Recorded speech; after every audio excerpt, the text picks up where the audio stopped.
Hello bachcho, let's read the question. The question says a battery of EMF E naught equals to 12 volt is connected across a 4-meter long uniform wire having resistance 4 ohm per meter.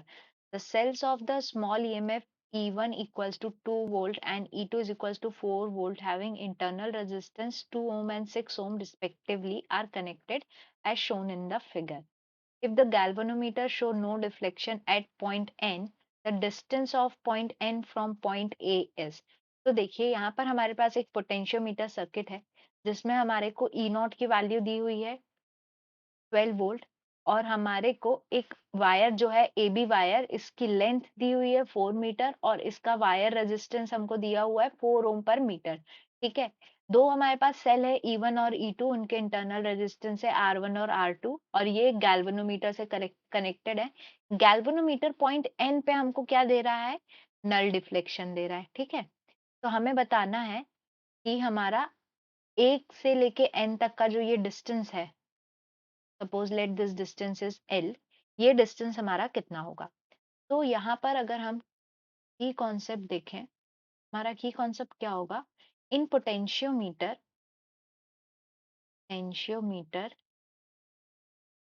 E is equals to KL for null deflection। यहाँ पर E क्या है, E जो है हमारा EMF connected with galvanometer हो जाएगा। A क्या हो जाएगा हमारा, A is potential gradient of wire और L क्या हो जाएगा, L हो जाएगा हमारा लेंथ एट नल पॉइंट। ठीक है, ये फॉर्मूला हमारा होता है जो हम यहाँ पर यूज करेंगे। अब देखिए सर्किट में हमारा जो एक ईएमएफ कनेक्टेड है ई नॉट, जो कि एक रेजिस्टेंस से कनेक्टेड है, ये हमारे वायर ए बी से कनेक्टेड है। ये पॉइंट है ए, दिस इज पॉइंट बी। यहाँ पर हमारे पास दो स्मॉल सेल्स हैं। ठीक है, सपोज उन दोनों सेल को हम इक्विवेलेंट सर्किट में अगर कन्वर्ट कर देते हैं तो हमारा जो डायग्राम बनेगा वो कुछ इस तरीके से बनेगा। ये हो गया आर इक्विवेलेंट, जाएगा ई इक्विवेलेंट। ठीक है, ये हो गया ई नॉट, ये हो गया आर। अब क्वेश्चन में हमको गिवन है कि resistance of A B wire is equals to 4 ohm per metre. ठीक है, और लेंथ ऑफ ए बी कितना दिया हुआ है हमको, 4 metre. Therefore R A B यानी resistance of A B wire क्या हो जाएगा, 4 इंटू 4 दैट इज 16 ओम। ठीक है, ये हमको रेजिस्टेंस मिल गया। तो यहाँ से अगर हमें पता है पोटेंशियल ग्रेडियंट क्या होता है, पोटेंशियल ग्रेडियंट इसको हम डिनोट करते हैं के से, ये होता है V by L। V is the voltage across length L।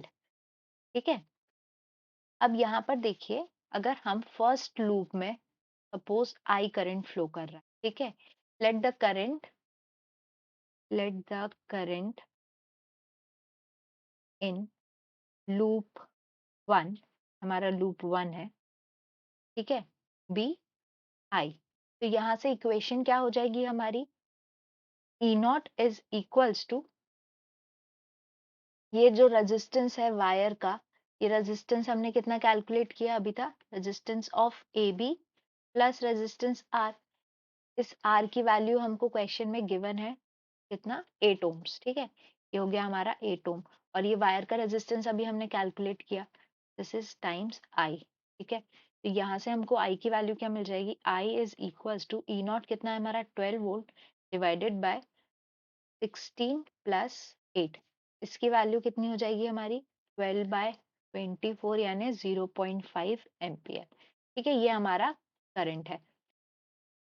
अब यहाँ से हम क्या कह सकते हैं कि इस वायर के अक्रॉस, टोटल वायर के अक्रॉस जो पोटेंशियल होगा वो कितना हो जाएगा, potential across V A B is equals to R A B multiplied by I. ये कितना हो गया 16 मल्टीप्लाइड बाय 1/2 यानी कि 4 वोल्ट। तो यहाँ पर जो हमारा वोल्टेज ड्रॉप हो रहा है VAB के अक्रॉस, ये कितना हो जाएगा हमारा 4 वोल्ट हो जाएगा।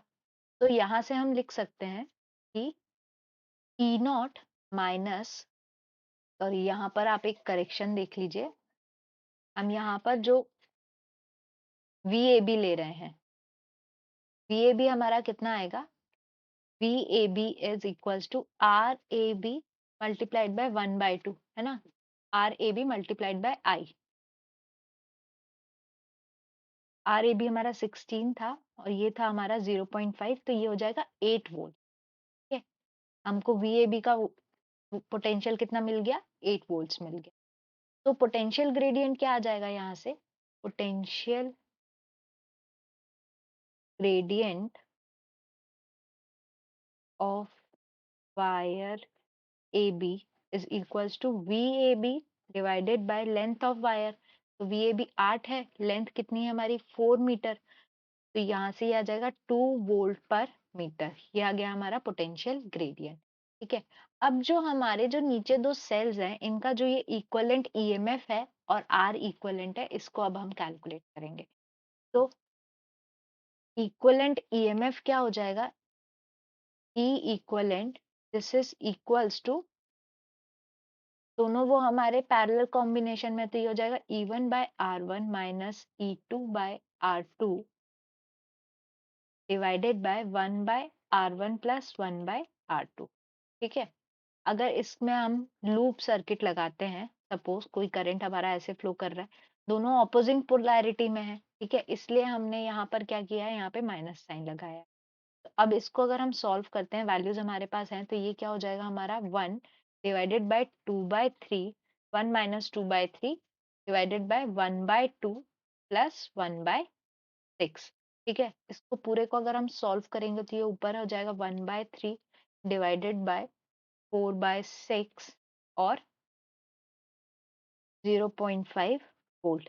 ये आ गया हमारा ई इक्वलेंट यानी नेट ईएमएफ। अब आर इक्वलेंट हमारा, आर इक्वलेंट की हमको वैसे जरूरत नहीं है, तो अब यहाँ पर देखिए हमारा जो ई आएगा फॉर नल डिफ्लेक्शन, और null deflection at length L से, ठीक है, सपोज हमारी लेंथ एल पे हमारा क्या मिल रहा है, हमको नल डिफ्लेक्शन मिल रहा है, तो उस पॉइंट पर हमारी इक्वेशन क्या होगी, E equivalent is equals to potential gradient K times L। तो अब यहाँ पर हमको E इक्वलेंट वैल्यू कितना है 0.5, अभी हमने कैलकुलेट किया था, पोटेंशियल ग्रेडियंट हमने कैलकुलेट किया था 2 टाइम्स L, तो यहाँ से L की वैल्यू क्या आ जाएगी, L इज 0.5 डिवाइडेड बाय 2, तो ये हो जाएगा हमारा, ये मीटर्स में है तो इसको अगर हम सेंटीमीटर में कन्वर्ट करें तो ये हो जाएगा हमारा 5 डिवाइडेड बाय 20 इंटू 100, तो ये हो गया हमारा 5 5 जा 25 सेंटीमीटर्स। हमने इसको क्या कर दिया सेंटीमीटर, तो एल जो लेंथ है हमारी वो कितनी हो जाएगी 25 सेंटीमीटर।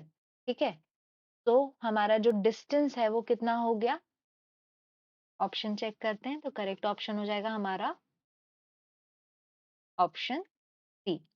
तो answer is option C. I hope you understood the question well. Best of luck.